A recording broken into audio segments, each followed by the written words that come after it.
Welcome to another episode of Tradesmen Talks, another Tuesday, another chance to talk about different ideas that might help improve your business or push you off the edge of actually starting your business. This is where you can learn different tips and tricks about home service businesses, whether it's sales and marketing, hiring and training, or managing your business effectively. And so we'll go ahead and get rolling with it. Well, first off, how's your week going, Wilson? We're having a good week on every front, man. Finally stopped snowing. We've already collected. We closed 3 new jobs this week for Austin. We've pretty much been hitting 3 new jobs every week for the past, really since the start of January. So feeling really good about that. The guys got the day off because there's a snowmageddon going on in Texas. So really? Yeah, we have nice weather where I am right now in West Virginia, and they have crappy weather in Texas. It feels it's opposite day. So I'm in San Diego right now, and it's borderline perfect. Yeah, that's like a year-round thing in San Diego. From when I lived in California, people are like, "Hey, do you remember in California? Do you remember when that happened?" I'm always like, "No," because the season was always beautiful. I'm like, it happened. I can tell you a year, but I don't know a month because it all looked the same. It's so hard to tell. It's been nice, and it stays daylight. Yeah, you gotta make sure you check out La Jolla. Okay. I'm planning on going up the coast. So if it's close to the coast, I'll probably hit it. I'm going to drive up to Washington, get one more dose of cold snow, and then probably make my way back. It's a specific beach in San Diego, and it's just it's close. Cool. It's like 30-foot cliff meets the ocean with like giant, beautiful mansions on the top. I mean, it's just nice. It's something to see for sure. Yeah, it is impressive. I'm starting to see why people, and I've been to California before. I was in the northern part last year, give or take. Now I'm in the southern part, and California is a beautiful state. It's very congested. A lot of people over here. Mm-hmm. But you got to be very wealthy to maintain the same lifestyle that I have in Florida. Yes. Yeah. Wealthy is not the same in California as it is in the rest of the United States. And apparently I was out of curiosity looking on Zillow at the houses, and to get anything habitable, you're spending $1 million. Dude, an outhouse is $1 million, right? Like an outhouse without running water is $1 million. It's wild. It's interesting, man. When you spend time in parts of California, you get a feel for like what drove so many people to want to be there and why so many people love it. Because between like Yosemite and the beautiful weather of San Diego, like it is really a gem. The Sequoia National Forest is amazing. But when you live there and you get that first tax bill, you realize you make a decision like, do I love trees this much? And could this be a vacation? I think we got these palm trees in Miami. Yeah. And, about 30%, 40% less taxes. Yeah. Well, I think they're talking about doubling them too, but that's way off topic. Yeah. It was 13% when I left. That's a lot. So yeah, spent $13 on 2 tacos for lunch. Oh, well, worth it. I was about, you know how I feel about tacos. Everything's more expensive. They were good tacos. How about your week, man? So you're enjoying San Diego, the trip going well? Week's been going good. I'm looking a little bit more homeless. And I got a puppy, and nice. So that's been exciting. We have a dog in Florida, and finally pulled the trigger on getting him a companion as well as myself. And so that adds a little bit more spice to the mix of this journey. Things are going good at the shops. I did have a couple fires to put out at the shops in Florida, but that's kind of normal. As far as like challenges goes, nothing crazy. We had a door that when we went to reinstall seems to be kind of warped. So we had to talk to the homeowner that maybe, the fluctuation in temperature and humidity can expand or contract the door, which can influence the way it becomes positioned when you reinstall it, as well as the possibility that door actually belongs somewhere else. And so we kind of walked through that. We got the final balance on that and everything. And then we had another project where the technician did not get the liability waiver signed for her wallpaper. And it's obviously an opportunity to learn as well, or for me, it's obvious, because if we can avoid the dependency of the techs having anything signed, that should make everyone's job a little bit easier. Right. And so we'll be implementing that. So that was kind of good. I'm curious why you don't have that as part of your initial agreement. Well, we typically do with our customers when they give us a deposit, there's paperwork that they sign. but we have an arrangement with a big countertop company in Florida that does the sales, and the paperwork that they have signed did not include the liability of this wallpaper, and that's what we're going to change. Interesting.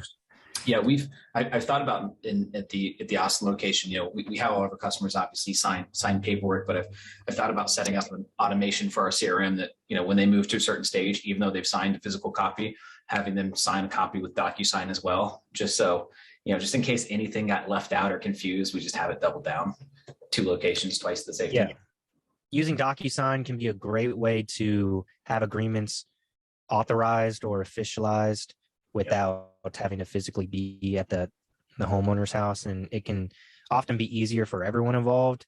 So that's something we could incorporate as well. And there's even, like you meant, I think you just mentioned, automations you can implement where when they do close the deal, Zapier automatically sends them the agreement that at least has the foundational discretions or details that you want them to acknowledge. Yep. Your proposals are going to change from project to project, but your warnings, if you will, may be the same. I don't move the fridge regardless of how much you paid for your cabinets. So exactly. Yeah, that's true. That's been good. A couple learning lessons. The shops are doing great. The new salesperson, because I've brought up on this podcast before, and that we've kind of set up Orlando to be more of a partnership model. One of the guys that's been with me for several years has taken on more responsibility, and part of that responsibility is managing everything. So it's quite a bit. But his wife came on board as the salesperson, and she's been doing great. She's been closing deals. She just closed an $18,000 job last week. So that was a good deposit. My mom just closed a $16,000 job today. Yeah. So we've been getting some good jobs coming in. She's been doing great. So it has me really excited because I was able to construct things where my personal income doesn't necessarily change with the shift in dynamics, but their income dramatically changes for the better. And so it's been exciting for me to see them not only make what they're making, but a lot more, and to see the road that they're kind of paving for themselves. It's going to be really good for them. That's awesome. Yeah, it's cool to give people opportunity, and we talked about this. I'm not sure if it was on the podcast last time or if it was right before the podcast, but it's the concept of when you're the owner, you can make a lot more money by taking a much smaller piece of the pie. Yeah. And you have the ability of being the force multiplier, right? You can make more opportunity again and again and again. And so having a small piece, it's like Office Space, right? They just took that little penny, but it ended up being a huge, a huge amount of money by the end. Yeah. And so it's a good situation for them, and it's making my life a lot easier. Obviously, I'm able to travel while doing this stuff, so that's a huge value for me. Yeah. And it's coming with learning lessons to make the other partnership agreements easier, and then the ones down the road will be better. So it's been good. Tampa shop's going good. Ocala shop's going good. I don't know if I told you, or even people on this podcast, my dad runs the Ocala team, and his retina got detached. That's not fun. And so he went blind in one eye, and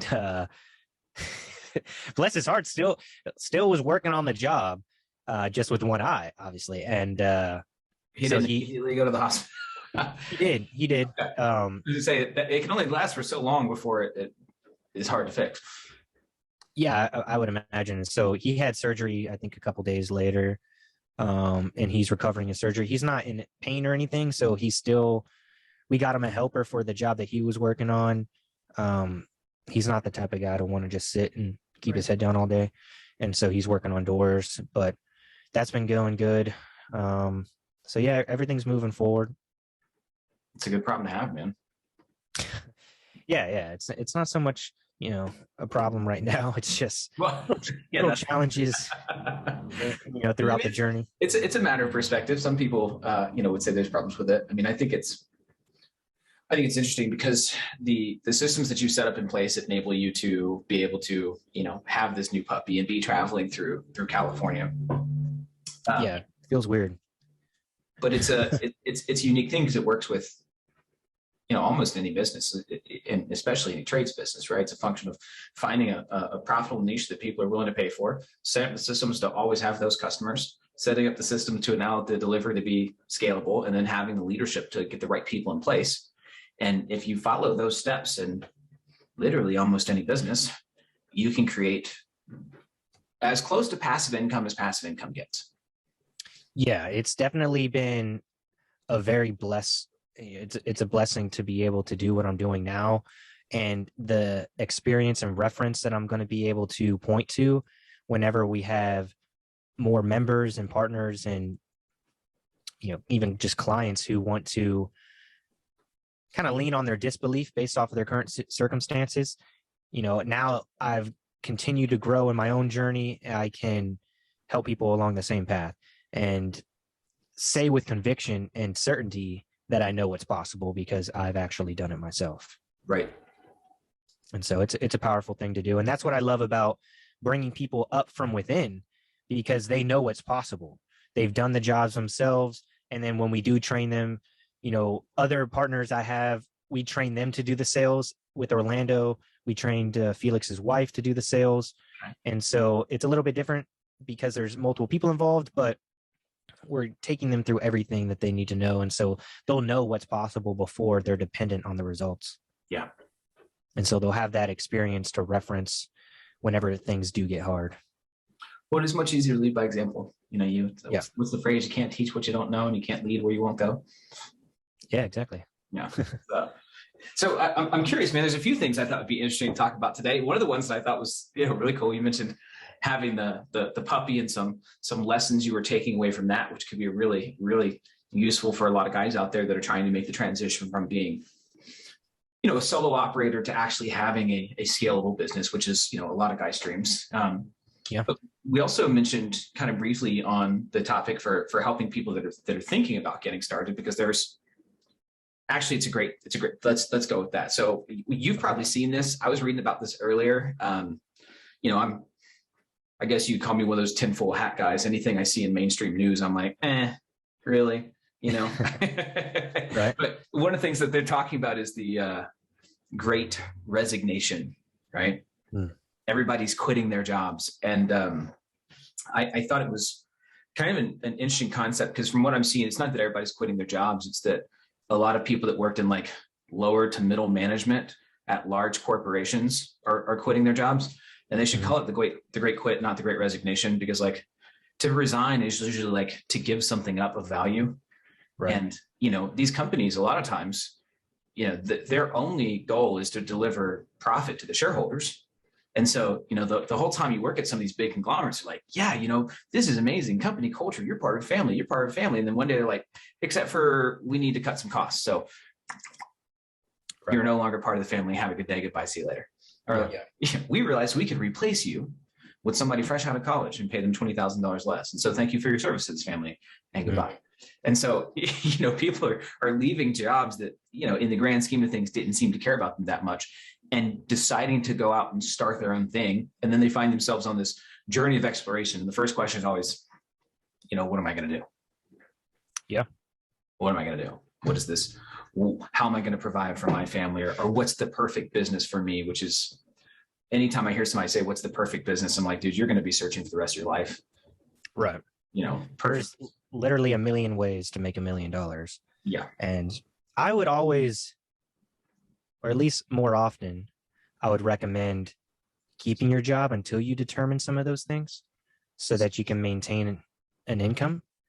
There's certain circumstances that might prohibit that, but in most cases, you probably want to maintain your income while you're deciding what may be a good fit for you. But if you accept the reality that there is a million ways, there's more than that. But for the sake of a easy to say saying, there's a million ways to make $1 million.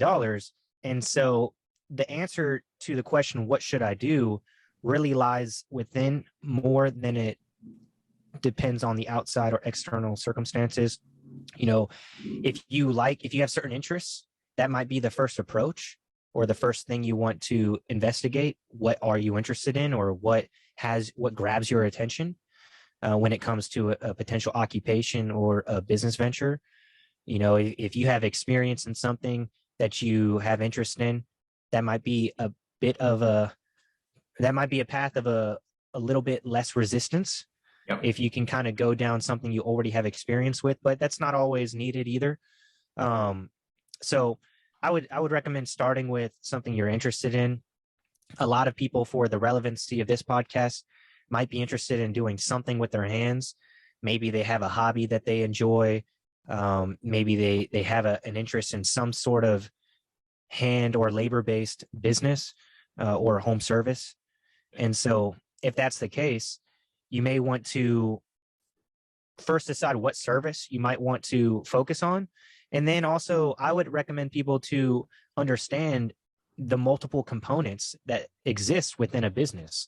You might enjoy installing Windows or be very good and enjoy installing Windows, but that's not the only part of a window business. And so there's other components that are involved that might be healthy to at least reflect on or think about for a little bit to decide if you want to either work for a better company or actually start your own. And you may want to do both. If there's certain skills that you feel you could benefit from learning, a lot of experience is gained by doing and by working with another company and understanding the areas of opportunity or room for improvement, and also learning skills during that journey that you can apply to your own business. And so talking about Windows, if you currently work for a window company, look at the other parts of the business and accept the reality that there are things you don't know. Every business has areas that you may not know already, and we don't know what we don't know sometimes. The things we need to learn, we may not be aware of until it becomes a necessity, which is fine. But to be a little bit proactive in your decision making could probably benefit everyone if you have a family or other people that are relying on your decisions.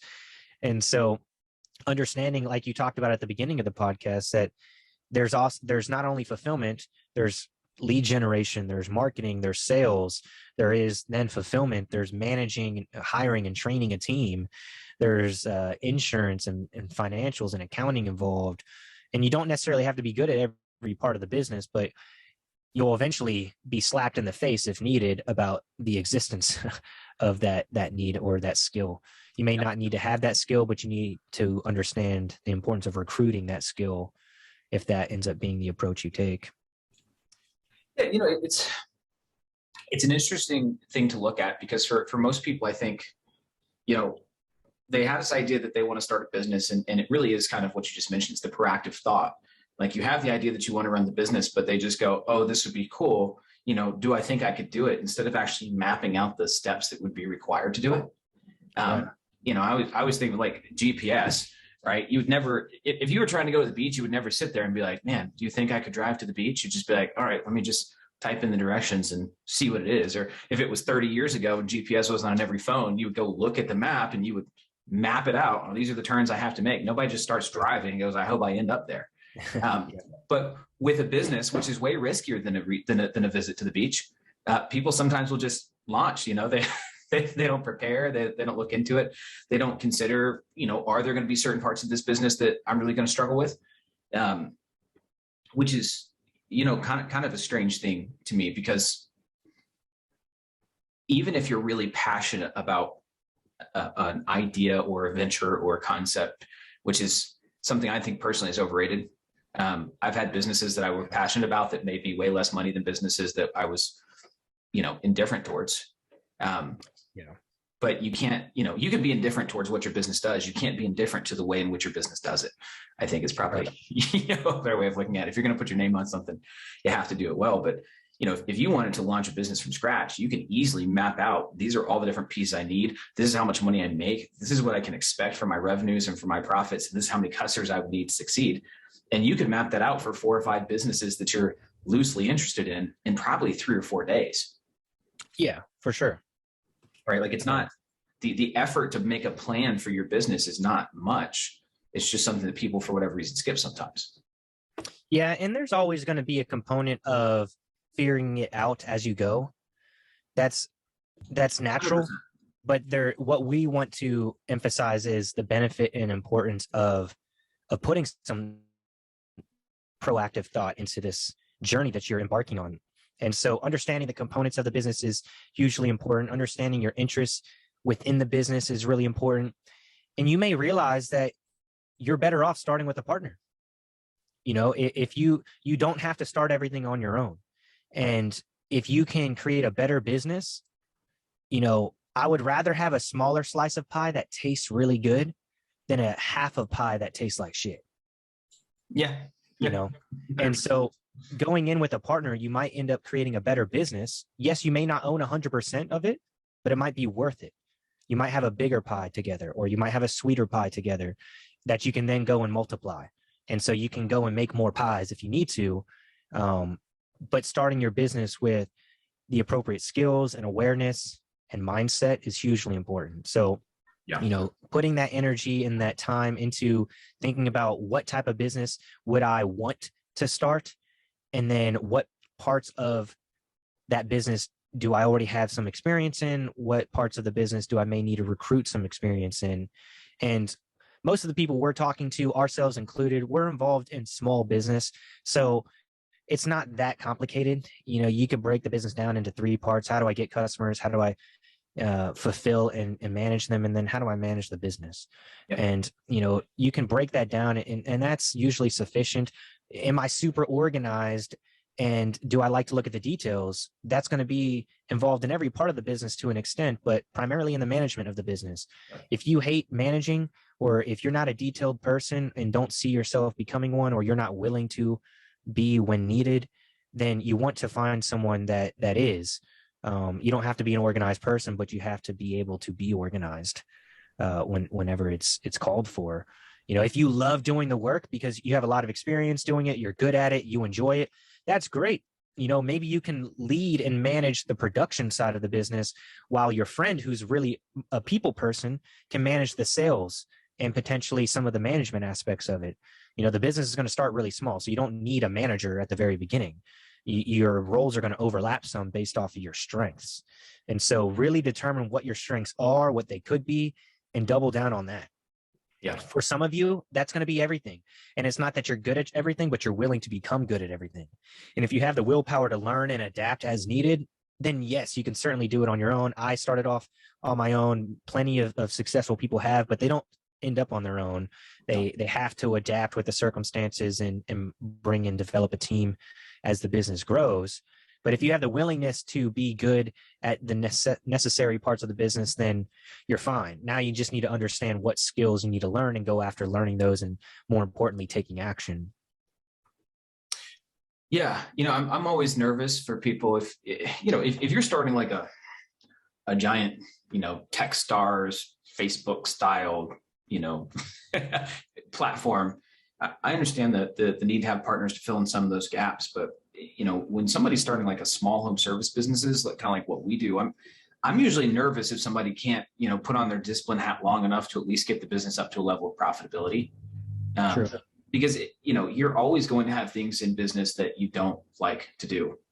It's always the case. Like, I hate doing my taxes, primarily because I hate giving the government my money. But every year it's got to be done, right? And there's a degree to which you have to, decide. There's a level of sacrifice required for everything that you're going to do that's of value. Like, in some way, shape, or form, you're making some kind of sacrifice. And so I'm always a little bit concerned if somebody's not willing to make at least a short-term sacrifice to get to that goal. Right. And I'm always wondering, like, if starting a business is so important to you that you're willing to risk your livelihood on doing it, right? And you're willing to risk the challenge of walking away for the safety of the job, it seems weird that you wouldn't be able to use that same level of discipline to overcome those challenges initially. Yeah. Usually you can get good enough to create profitability before you need other people. Yeah. I would say, yeah, it's healthy to have that mindset that you can and should start on your own. Yeah. It's a weird thing that a lot of people, at least here in the US, it's like we go to high school and, we learn, and then we take 1 or 2 paths. Maybe you go to college and you learn. But the average entrepreneur doesn't start their business until their mid-30s. And so for a lot of people, they've been away from a learning environment for somewhere between, 10 to 14 years, right? Sure. And so it can be tough because people come and look at these things like, oh, I'm bad at this. And they've just accepted like, I'm bad at this thing. That's who I am. When in reality, 20 years ago, you were bad at driving because you'd never done it before. And, 25 years ago, you were bad at riding your bike because you've never done it before. And 30 years ago, you were bad at walking. You know what I mean? It's like at some point, you're going to have to embrace like you not being good at something is probably just a lack of like discipline or exposure. It's almost always a function of those two things. Yeah, admitting that you may not be good at something certainly brings the opportunity to become good, at least sufficient, competent, however you want to describe it. But it's good to know more than it is to know less. Yeah. Certainly. Well, it's internalizing, right? Like you as a human have the capacity to adapt and learn. And people sometimes forget that. Like if you're going to start your own business and you're part of this great resignation, like you need to be prepared. You're walking away to go learn a bunch. You're walking away, go fail a lot. And there's nothing wrong with that. Failure is not inherently a bad thing. It's opportunities for feedback, right? Yeah, for sure. So that I feel could be very helpful for people who are in the position where maybe they're contemplating quitting their job or they're contemplating starting their own business. Getting some clarity around other parts of the business should help your decision-making process. As you know more, you can become more, as you know more about a topic, you can become more confident about that topic. And when it comes to making a somewhat big decision to start the journey of business ownership, getting more confidence around that idea and the different things you're going to have to adapt to should help to make that decision a little bit easier. And understand that any challenge that you do come up against, if you can at least define the problem, then you're going to find a solution. Yes. If you find yourself stuck and you don't know why, and you're not even willing to figure out why you're stuck, or you're stuck and you want to blame anything but yourself, then you're going to be in a tough position for quite a while until you're going to be faced with the necessity of getting a job so you can pay your bills. But if you can at least define the problem, I need customers. Well, how do I get customers? Lead generation. Well, how do I develop leads? That if you can define the problem, I need to learn how to develop leads and then focus on finding that solution, you will find it. There's plenty of people like us who are preaching to the world these solutions, or certainly the opportunities to learn and find the solutions. There's probably people right around you in your exact town that have done the things that you're trying to do. You might be surprised what would happen if you call Chuck with the truck and ask him a question on a painting project. You know, he could probably walk you through it and be okay doing that. So if you can define the problem, you're going to be able to find the solution. So I wanted to kind of add that into the mix. Yeah. Well, and actually speaking of, we've got, as related to that, we offered to people on a couple of podcasts ago, like a month and a half ago, we're delivering a sales course. And for the first 10 people that reached out, we give it away. So we already had, I got to go count. We probably close to that, that have reached out. But we've got a waiting list coming because the sales course is going live in about 2 weeks. We've got a marketing course to help people that process as well. Like we want to help these people that are going through this great resignation so that they don't ever have to resign again, right? You know, be your own boss and work for somebody you like, or at least recognize if you don't like your boss, it's now your fault. Yeah, it would be very tough. Once you've experienced the fruits of your labor with business ownership, it becomes very difficult to want to get another job. Unless you're finding yourself running away, then you're going to end up somewhere where you probably don't want to be long term. But certainly the solutions are out there. If you can define the problem, the opportunities are out there. There's a million ways to make $1 million. You just got to really look inside yourself. What you're interested in might be the first thing you want to start with, because this should be seen as a long-term game that you're playing.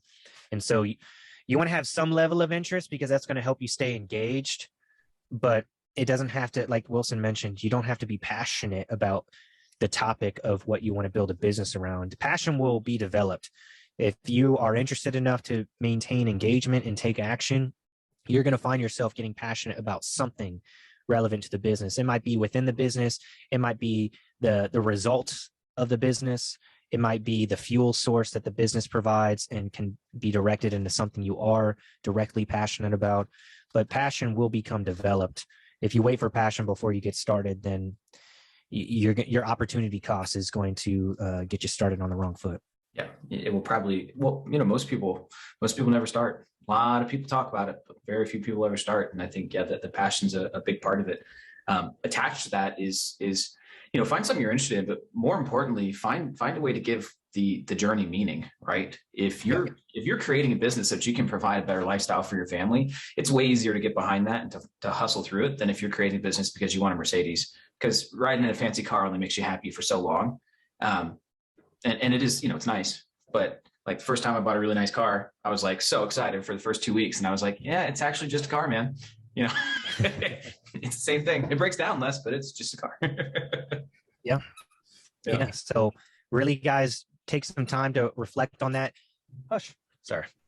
There's a squeaky dog toy. New puppy. And so, take some time to really think about it, but also, taking action is more important than anything else. So we don't express all of these considerations as a way to delay the decision-making. We want to point some of these things out to help supplement the process of making the decision, because if you ask yourself some of these questions, you will get clarity and more confidence in making that decision. And so we don't want to prolong the process. We just want to provide the steps. This is the GPS route. And actually, dude, I didn't think about this, but whether you're watching this on YouTube or whether you're actually checking out on like Spotify, if you go to YouTube, we have a playlist that is specifically how to start a business that has each of the steps you need to go through, and then like some tools and assignments that will actually help you through narrowing that down. And you could suss a lot of this stuff out in probably 10 or 15 hours of serious, concerted, turn your phone off, get off Facebook style work. Yeah. And what we'll go ahead and do, if you're okay with this as well, I'm sure you are, but we'll go ahead and offer a strategy call for those who email us at support@cabinetstartup.com. We will randomly select one person out of everyone that emails us at support@cabinetstartup.com. You don't have to do a whole lot other than just shoot us an email and tell us you want to enter the drawing for a strategy call. And next week, next Tuesday, we'll announce the winner, and we'll help lay out some of those steps for you. We can create a roadmap, give you some clarity on some objectives you can take action on over the next couple of weeks, and really get that ball rolling and start the formation of this business that you've been thinking about for a while. And so don't wait for that strategy call to take action. Go ahead and shoot that email, enter a chance to win, get yourself a chance to win, but go ahead and start that reflecting process that we talked about during this episode, start the decision-making process, and get that ball rolling. There's plenty of content on our YouTube channel that can help you with some of that process as well. Yeah. And we'll be glad to help you out along the way. Heck yeah. So we got to jump on the Cabinet Startup group call. But like I said, guys, shoot us an email at support@cabinetstartup.com. We'd be happy to help you. And with that said, hope you guys have a great rest of your week, and we'll talk to you same place, same time next week. Have a great one. Bye.